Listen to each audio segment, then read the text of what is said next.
자, 오늘도 말씀을 한번 외워보겠습니다. 중심 되신 그리스도부터 성실까지 한번 쭉 외우겠습니다. 시작. 중심 되신 그리스도. 고린도후서 5장 17절 말씀. 그런즉 누구든지 그리스도 안에 있으면 새로운 피조물이라. 이전 것은 지나갔으니 보라 새 것이 되었도다. 중심 되신 그리스도. 갈라디아 2장 20절 말씀. 내가 그리스도와 함께 십자가에 못 박혔나니 그런즉 이제는 내가 사는 것이 아니요 오직 안에 사시는 것이라. 이제 내가 육체 가운데 사는 것은 나를 사랑하사 나를 위하여 자기 자신을 버리시 하나님의 아들을 믿는 믿음 안에서 사는 것이라. 그리스도께 순종. 로마서 12장 1절 말씀. 그러므로 형제들아 내가 하나님의 모든 자비하심으로 너희를 권하노니 너희 몸을 거룩한 산 제물로 드리라. 이는 너희가 드릴 영적 예배니라. 그리스도께 순종. 요한복음 14장 21절 말씀.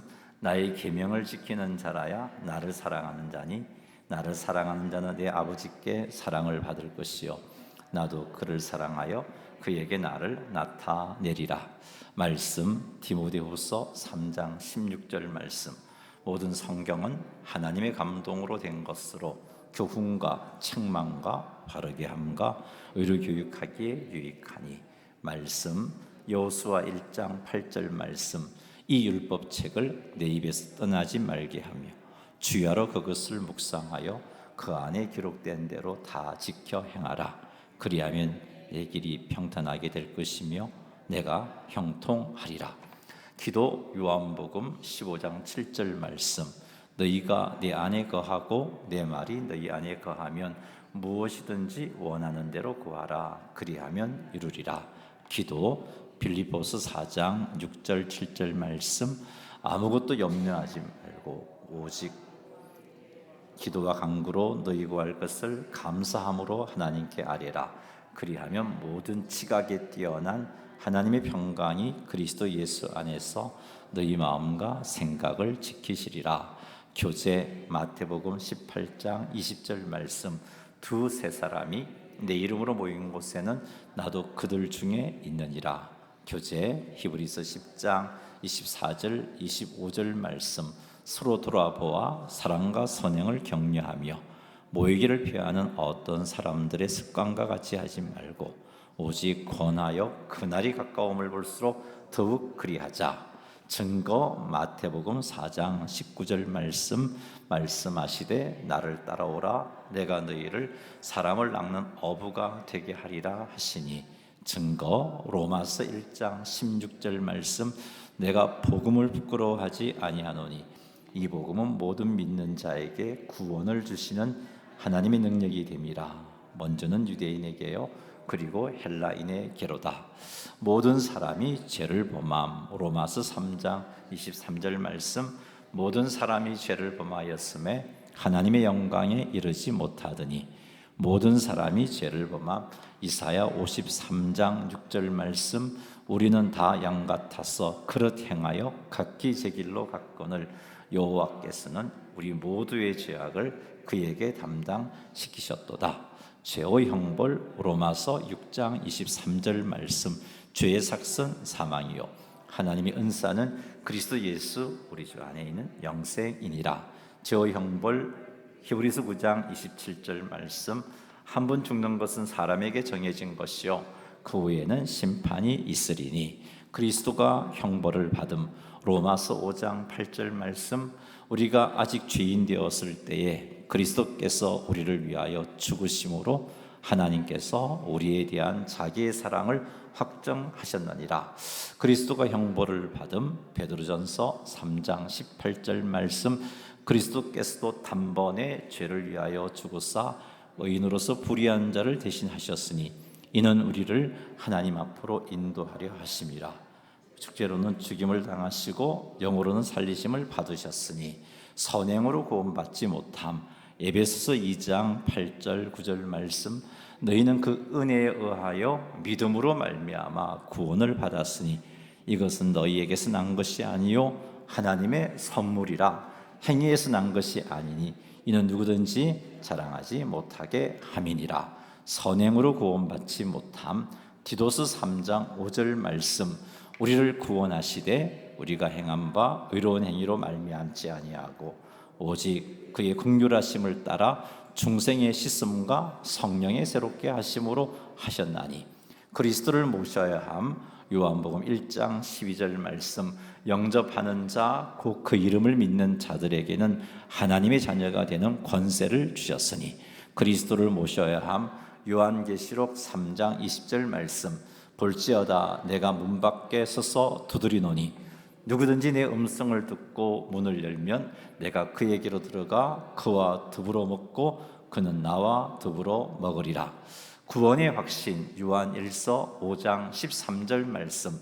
내가 하나님의 아들의 이름을 믿는 너희에게 이것을 쓰는 것은 너희에게 영생이 있음을 알게 하려 함이라.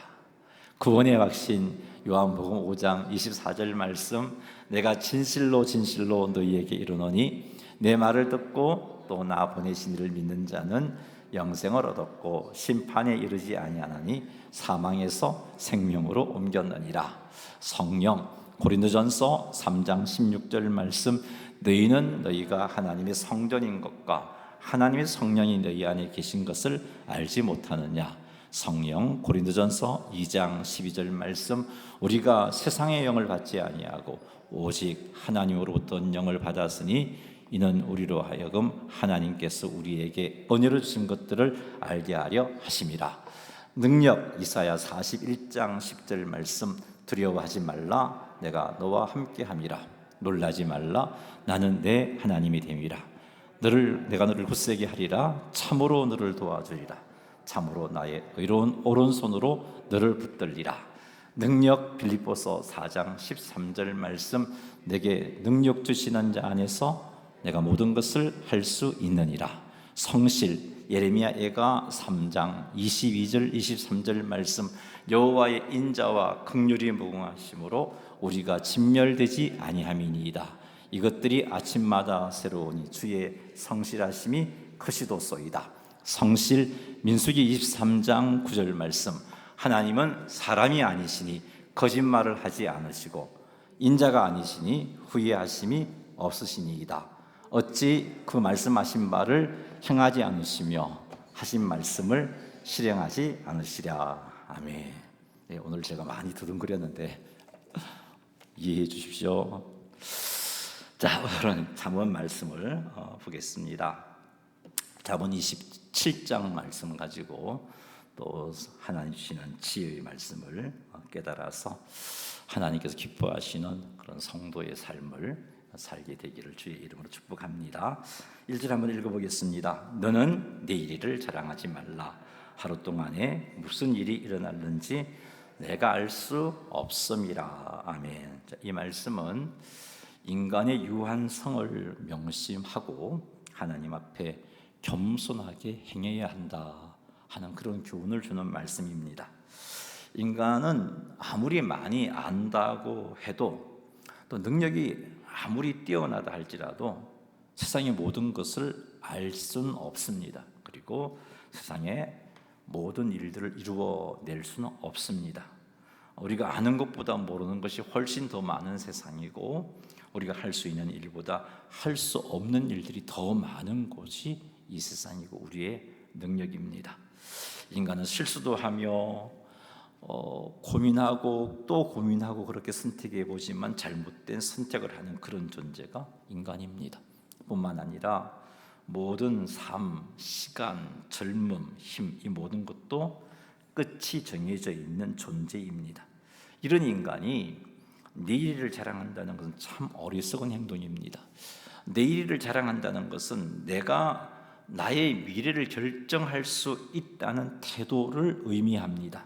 이런 태도는 하나님의 주권을 무시하는 태도이고 마치 자기 자신이 미래의 주인인 것처럼 행동하는 교만한 태도입니다. 내일을 자랑한다는 것은 미래를 내가 통제할 수 있다고 착각하는 것입니다. 그래서 내가 내일 무엇을 할 것이다, 1년 뒤에 반드시 내가 그 일을 성취할 것이다, 이런 태도가 내일을 자랑하는 태도입니다. 자, 이렇게 말하는 것은 자신의 계획의 성취가 자기 능력, 자기 지혜, 자기 노력에 달려 있다라고 믿는 태도입니다. 그런데 이것 하나님 앞에 옳지 않는 태도입니다. 이것은 마치 내일의 시간을 내가 마음대로 조정할 수 있는 능력이 있다고 말하는 겁니다. 내 건강과 내 환경, 이 모든 것도 내가 원하는 대로 그렇게 유지할 수 있다라고 생각하는 겁니다. 이건 착각인 거죠. 우리가 참 얼마나 건강하기를 원합니까? 근데 우리가 세워놓은 그 계획이 아무리 완벽해도 건강이 따라주지 못해서 그 일들을 이루지 못하는 경우가 얼마나 많은지 우리는 잘 압니다. 예기치 못했던 어떤 사건 사고가 일어남으로 말미암아 열심히 계획하고 준비했는데 그 열심히 계획하고 준비했던 모든 것들을 하지 못하는 경우도 허다합니다. 그러기에 내일 일을 자랑하는 것은 내게 일어나는 사건, 사고, 시간, 건강 이 모든 것들을 통제할 수 있는 능력을 가지고 있다라는 착각에 빠진 태도입니다. 이게 하나님 앞에 교만인 거죠. 내일 일을 자랑한다는 것은 자신의 유한성을 망각하는 어리석은 행동인 겁니다. 내일 일을 자랑하는 사람의 그 마음 중심에는 하나님이 아니라 자기가 자리를 털고 있는 그런 모습입니다. 그래서 내일 일을 자랑하는 겁니다. 그런 내일 일을 자랑하는 사람의 계획에는 하나님의 도우심이나 인도하심이나 하나님의 뜻이 들어설 자리가 없습니다. 내가 다 계획하고 내가 고민하고 완벽하게 계획을 세우고 내가 열심히 하면 이루어낼 수 있다라는 그런 태도를 가지는 거죠. 그리고 이런 내일 일을 자랑하는 사람의 태도에는 하나님이 없어도 내 힘으로 살 수 있다라는 불신앙의 태도이고, 이런 태도는 하나님께서 기뻐하지 않습니다. 일을 계획하고 그 일을 계획할 때도 전혀 하나님 인도도 구하지 않고 그 일을 이루어 갈 때도 하나님의 도우심을 구하지 않고 그렇게 한다는 것은 무엇을 의미합니까? 내가 내 힘으로 계획을 세워도 완벽하고 내가 내 힘으로 그 계획을 열심히 위해서 열심히 노력하면 이루어낼 수 있다, 하나님 도움 없이도, 이런 자세인 겁니다. 하나님께서 원하시는 성도의 자세는 하나님의 절대 주권을 인정하고 전적으로 하나님을 의지하는 그것입니다. 따라서 내 일을 자랑한다는 것은 하나님의 원하시는 바와 상관없는 정말 성도의 삶, 하나님께서 원하시는 성도의 삶과 완전히 상반된 것임을 알 수 있습니다. 우리의 미래는 하나님의 선하신 계획과 섭리 안에 있는 겁니다. 그런데 내일 일을 자랑하는 것은 하나님의 계획보다 자신의 계획을 우선시하고, 그리고 이런 내일 일을 자랑하는 태도는 열심히 내가 수고해서 계획대로 되지 않으면 하나님을 원망하는 태도로 이어집니다. 나는 나름대로 열심히 일하고 준비하고 수고하고 애쓰는데 왜 안 도와주십니까? 왜 안 도와주셔서 이렇게 일들이 잘 되지 않게 하십니까? 이렇게 하나님을 원망하는 태도로 이어지는 겁니다. 이렇듯 내일 일을 자랑하는 것은 하나님의 선하신 계획과 섭리에 순종하기보다는 내 뜻을 관철시키고자 하는 영적인 교만입니다. 그래서 잠언 27장 1절 말씀, 우리들에게 내일 일을 자랑하지 말라라고 그렇게 말씀하고 있습니다. 기억하십시오. 내일 일은 우리의 통제 영역 밖에 있는 겁니다. 내일 일은 오직 만물의 주관자이신 하나님의 주권 아래 있는 것입니다. 하나님께서 이렇게 해놓으신 이유는 우리들에게 불안과 두려움을 주기 위해서 그렇게 하신 것이 아니라 우리로 하여금 미래를 선하게 인도하시는 하나님을 온전히 신뢰하고 온전히 의지하도록 하기 위해서인 겁니다. 그러니 내일의 불확실함 때문에 불안해하는 대신에 내일 무슨 일이 일어날는지 알 수도 없고, 또 그 일들이 일어났을 때 내가 감당해낼 수 있는지도 알 수가 없고, 아무리 내가 열심히 계획을 세워도 그 일을 온전히 이루어낼 수 있을런지도 알 수 없지만, 그것 때문에 불안해할 것이 아니라 알 수 없기 때문에 우리는 더욱더 하나님을 의지하고 하나님을 신뢰하고 하나님의 선하신 섭리를 믿는 믿음으로 주님 의지하시는 성도님 되시기를 주님의 이름으로 축원합니다. 사랑하는 성도 여러분, 계획을 세울 때도 하나님의 인도를 구하고 하나님의 지혜를 구하고 하나님의 도우심을 구하고 계획을 세우시고, 또 기도하며 계획을 세웠다 할지라도 그 계획을 이룰 때에도 하나님의 도우심을 구하면서 하나님의 선하신 뜻을 믿고 주의 인도를 구하며 한 걸음 한 걸음 그 인도하심 쫓아가는 모습으로 계획을 이루시는 여러분 되시기를 주님의 이름으로 축복합니다.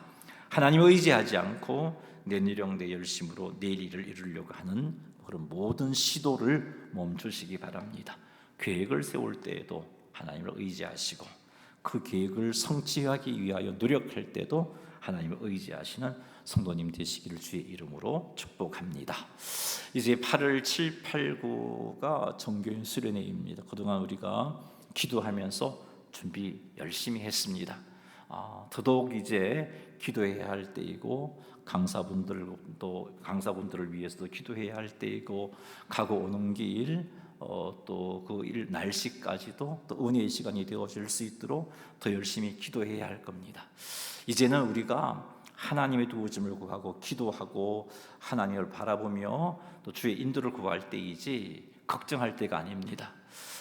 이번 수련회 때 무슨 일이 생기면 어떻게 하나, 집안에 어떤 일이 생기면 어떻게 하나, 그 수련회 때 사고가 생기면 어떻게 하나, 그 수련회 때 참 힘들면 어떻게 하나, 이런 것들을 염려할 때가 아니라 더욱더 하나님을 의지하고 신뢰할 때입니다. 걱정과 근심이 있다면 맡기십시오. 내일 일은 우리가 어떻게 할 수 있는 게 아니잖아요. 하나님의 선하신 섭리와 계획 속에 있는 거잖아요. 그러니까 그것을 신뢰하면서 참으로 은혜로운 시간이 되기를 사모하고 혹 마음이 염려가 되는 일들이 있다면 하나님께 맡기며 의지하고, 그래서 이번 수련회가 주의 인도하심 가운데 참 하나님께 영광이 되고 놀라운 은혜가 우리 가운데 충만하게 되는 그런 수련회가 될 수 있도록 주 의지하며 더욱더 하나님 바라보시는 우리 모두가 되기를 주님의 이름으로 축원합니다. 2절 말씀 한번 읽어보겠습니다. 시작.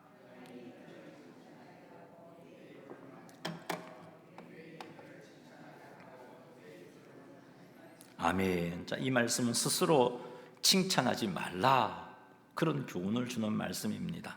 왜 스스로를 칭찬하지 말라고 말씀하실까요? 스스로를 칭찬하는 것은요, 하나님의 영광을 가로채는 것이기 때문에 그렇습니다. 우리가 가지고 있는 재능, 우리가 가지고 있는 지혜, 우리의 또 아름다운 성품들, 그리고 우리가 이런 모든 성취는 스스로의 힘으로 우리가 가지게 된 것 아니잖아요. 하나님께서 우리에게 은혜로 주신 것 아니겠습니까? 하나님의 은혜 때문에 내가 이런 재능도 이런 지혜도 가지고 있고 이런 성품도 가지고 있고 그 은혜 때문에 내가 수고하여 예수님으로 어떤 일을 성취한 거잖아요. 그런데 그 사실을 잊어버리고 내가 열심히 해서 내가 잘나서 그 일을 이루었다라고 스스로 칭찬하는 것은 하나님께서 은혜를 주셨던 것들을 망각하고 하나님의 영광을 가로채는 행동입니다. 유명한 화가 피카소가 사용했던 붓이 내가 참 능력이 많아서 이 위대한 글작을 만들었다고 자랑할 수 없잖아요.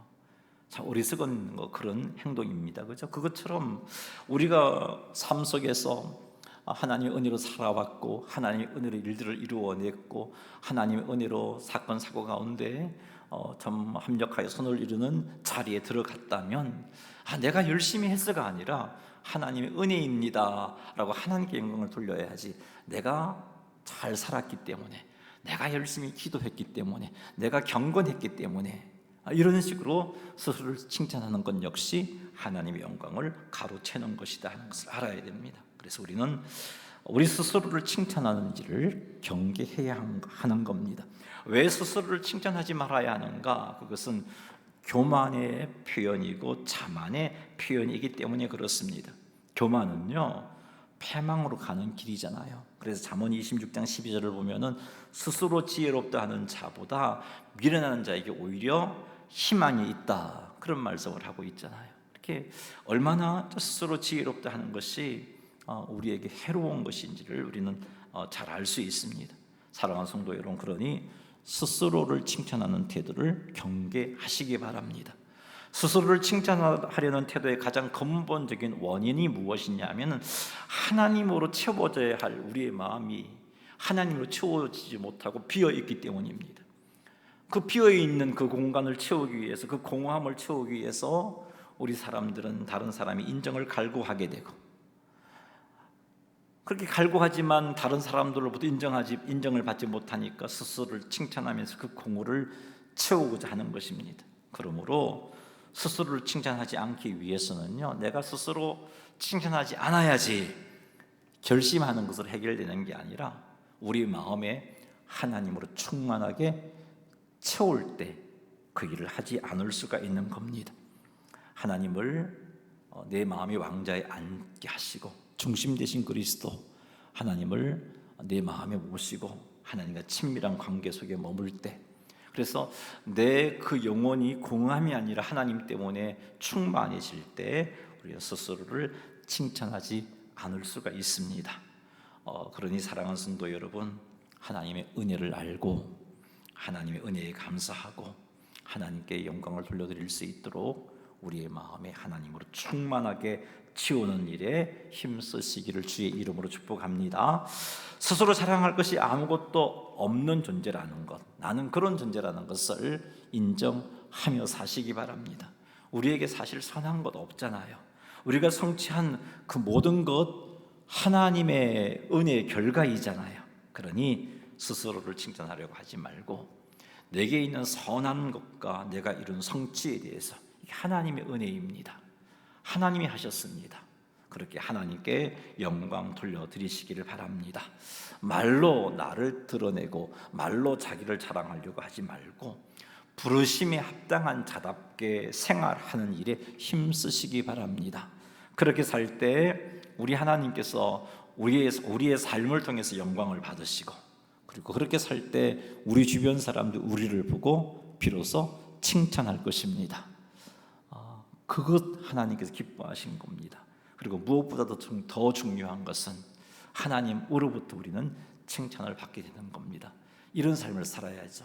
스스로를 칭찬할 것이 아니라 다른 사람이 우리의 삶을 보고 칭찬해 주는 삶, 무엇보다도 하나님께서 칭찬하시는 그런 삶, 그런 삶을 살아야 할 것입니다. 그러니 사랑하는 성도 여러분, 스스로를 칭찬하려고 하지 말고 부르심에 합당하게 살아서 주변 사람들과 하나님에게 칭찬 듣는 삶, 그런 성도님이 되시기를 주의 이름으로 축원합니다.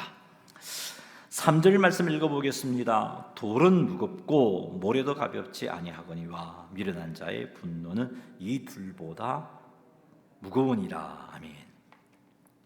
돌과 모래가 무겁고 가볍지 않다라는 표현을 가지고 3절이 말씀하고 싶은 것은 무슨 말이냐면은 미련한 자의 분노가 참 우리 인생에 있어서 무거운 거다. 우리 인생에 있어서 파괴적인 결과를 가져오는, 어려운 고통을 가져오는 그런 것이다 하는 교훈을 주고 있습니다. 미련한 자의 분노는 단순한 짐이 아니라 사람을 고통스럽게 만듭니다. 관계를 깨뜨리고 공동체를 무너뜨리는 그런 짐과 같은 역할을 하는 게 미련한 자의 분노입니다. 잠언에서 말하는 미련한 자는요, 여호와를 의지하지 않고 자기 중심적으로 살아가는 사람입니다. 그런 사람이 바라는 그 분노는 이렇게 공동체를 짓누르고 가정을 짓누르고 나를 짓누르는 무거운 짐과 같은 것이다라고 말씀하고 있는 겁니다. 미련한 자들의 분노의 특징은요, 그 분노의 감정이 제어되지가 않습니다. 이성적인 제어가 되지 않습니다. 상황을 합리적으로 판단하고 자신의 감정과 행동을 적절하게 통제하지 못합니다. 미련한 자의 분노, 여호와를 경외하지 않는 자는요 그렇습니다. 두 번째 특징은요, 그 분노는 파괴적이고 관계를 해치는 결과를 가져온다는 겁니다. 미련한 자의 분노를 잘 보여주는 성경의 인물이 가인이잖아요. 가인은 하나님께서 자신의 제물을 받지 않으시고 동생 아벨의 제물만 받으신 것에 대해서 몹시 분노했습니다. 안색이 변했습니다. 왜 하나님께서 나의 제물을 받지 아니하셨는가? 하나님 앞에서 자신의 어떤 모습을 돌아보고 겸손하게 자신을 살피는 태도를 가져야 하는, 그렇게 하지 않고 나의 제물은 받지 않고 아벨의 제물을 받은 것에 대해서 자기에게 초점을 맞추어서 문제가 무엇인가를 살피지 않고 아벨이 미웠던 겁니다. 아벨에 대한 분노가 생긴 거예요. 시기와 질투로 동생을 향한 분노, 그 분노를 이 가인은 다스리지 못했습니다. 이게 바로 미련한 자의 분노입니다. 하나님께서 가인에게 이 미련한 자의 분노에 사로잡혀 있는 가인에게 이렇게 말씀하셨어요. 네가 분노하면 어찌 믿냐? 왜 분노하느냐? 그러면서 가인에게 이런 말씀도 주십니다. 제가 너를 삼키려고 웅크리고 있으니까 너 죄를 다스려라. 이런 말씀까지 해주셨어요. 하나님께서 가인에게 이 미련한 자의 분노를 다스릴 기회도 주셨고 방법도 알려주셨음에도 불구하고 가인은 이 경고를 무시했어요. 그 말은 하나님을 경외하지 않았다는 겁니다. 자신의 감정에 이끌려서 그 분노를 폭발시켜버리죠.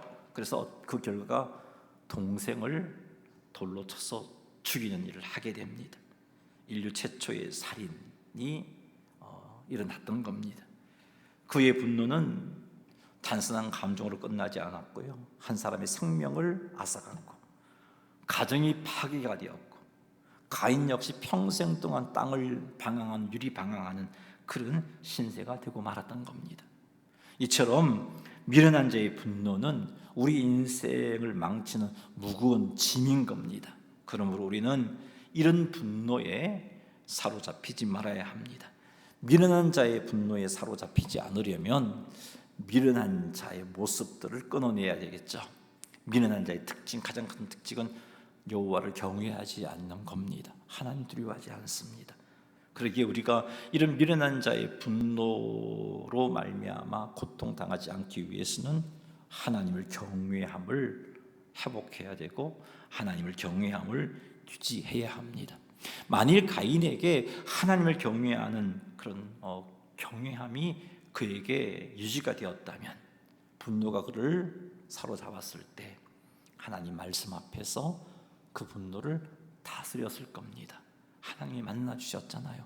가인아, 네가 분노함이 왜 어찌 미냐? 제가 너를 삼키려고 하고 있으니까 너 죄를 다스려라 하시는 이 하나님 찾아오셔서 주시는 말씀 앞에 하나님을 경외함이 있었다면 순종하고 이 분노에 사로잡혀서 하지 말아야 할 행동을 하지 않았을 겁니다.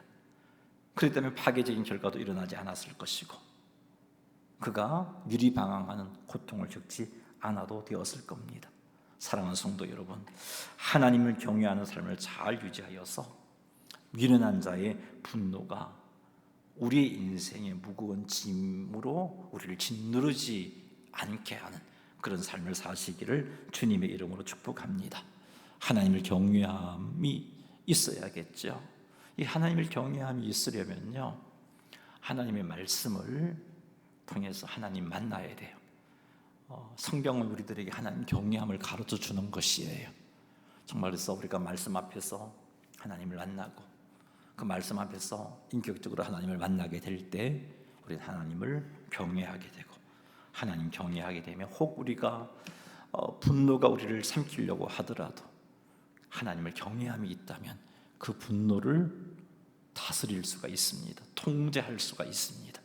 사랑하는 성도 여러분, 하나님 말씀 앞에서 인격적으로 하나님을 만나는 일에 힘쓰시고 그리하여 분노를 다스리는, 그래서 미련한 자의 분노가 우리 인생의 짐이 되지 않고 하나님께 언제나 영광 돌리는, 하나님을 바르게 쓰는 성도의 삶을 살게 되시기를 주님의 이름으로 축원합니다. 마지막 4절을 읽겠습니다. 부는 잔인하고 노는 창수 같거니와 투기 앞에야 누가 서리요. 아멘. 분이 잔인하다, 노가 창수 같다. 이 말은 분과 노도 우리에게 참 굉장히 고통을 가져다 주는 것이다 하는 것을 알 수 있습니다. 그런데 이것보다 더 큰 게 투기라고 말하고 있죠. 분도 잔인하고 노도 창수 같아서 고통을 주는데 투기 앞에야 누가 서리요. 이 말은 투기는 더 우리에게 좀 파괴적인 결과를 가져오는 것이다 라는 말씀을 해주고 있습니다. 투기라는 말은 질투라고 바꿔 말하면 쉽게 이해할 수 있을 겁니다. 다른 사람이 형통함에 대해서, 다른 사람이 하나님이 주시는 풍성한 은혜를 누림에 대해서, 다른 사람이 잘 되는 것에 대해서 시기하고 질투하는 마음이 투기입니다.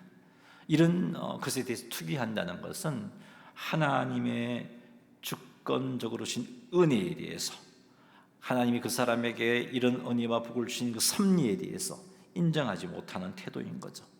그 말은 하나님을 대적하는 태도라는 것을 알 수 있습니다. 여러분, 질투, 투기는요, 하나님을 대적하는 태도입니다. 4절에 보니까 분노도 또 분과 노니까 같이 붙여서 이해를 하셔도 돼요. 분노도 우리를 참 힘들게 하지만 이런 감정, 하나님을 지적하는 질투의 감정은 더 심각한 고통을 가져다 준다라고 말씀하고 있습니다. 분노는 그래도 눈에 보이기 때문에 예측할 수가 있어요. 근데 투기는요, 눈에 보이지 않는 내면의 죄입니다. 그래서 예측을 못하고 더 파괴적인 결과를 가져옵니다. 우리는 아직 구원이 완성되지 못한 상태이다 보면 죄성의 영향을 받고 있고, 그 죄성의 영향으로 분노라는 감정도 우리 안에서 일어납니다. 투기라는 감정도 일어나요. 성도들에게도 이게 존재합니다. 그런데 이것들이 얼마나 좀 파괴적인 결과를 가져오는지를 오늘 말씀을 통해서 배우잖아요. 그러기에 우리는 이 죄성으로 말미암은 이 감정들, 이 감정까지도 하나님 앞에 온전한 모습으로 드려야겠는데, 그러기 위해서는 감정을 다스려야 되겠죠. 이런 감정을 다스리려면 우리의 감정을 하나님 말씀 앞에서, 말씀의 빛 앞에서 점검해보는 그런 시간들이 필요합니다. 내게 분노와 질투가 지배하려고 할 때 하나님 말씀 앞에서 하나님이 어떻게 말씀하시는가, 마치 가인에게 가인아 네가 왜 분노하느냐 라는 하나님의 말씀을 좀 인격적으로 만남이 있어야겠죠. 그리고 하나님을 경외하는 태도도 갖추어야겠죠. 그리할 때 이 분노와 질투가 우리를 지배하려 하는 것을 하나님의 도우심으로 이겨내게 될 것입니다. 질투라는 감정이 하나님의 주권을 거부하는 거라고 말씀드렸는데, 이 질투라는 감정에 사로잡히지 않으려면 하나님의 주권을 인정하셔야 돼요. 내게 주신 은혜도 하나님의 선하신 섭리 가운데, 옆에 있는 집사님, 권사님에게 주신 은혜도 하나님의 선하신 섭리 가운데, 내게 주신 직분도 나를 너무나 잘 아시는 하나님께서 적합하게 주신 것이고, 내 옆에 있는 권사님, 장로님에게 주신 직분도 사명도 하나님이 그가 감당할 만하니까 주신 거예요. 그래서 우리는 은사에 대해서, 은혜에 대해서, 복에 대해서 남의 것 때문에 나의 것과 비교하면서 시기하는 마음, 질투하는 마음, 투기하는 마음, 하나님의 주권을 거스르는 행동인 것을 깨닫습니다. 그러니까 이 투기의 죄에 사로잡히지 않으려면 하나님의 주권을 신뢰함이 있어야 됩니다. 그리고 하나님의 주권 속에서 내게 일어난 일들에 대해서 감사하는 마음을 가질 수 있어야 됩니다.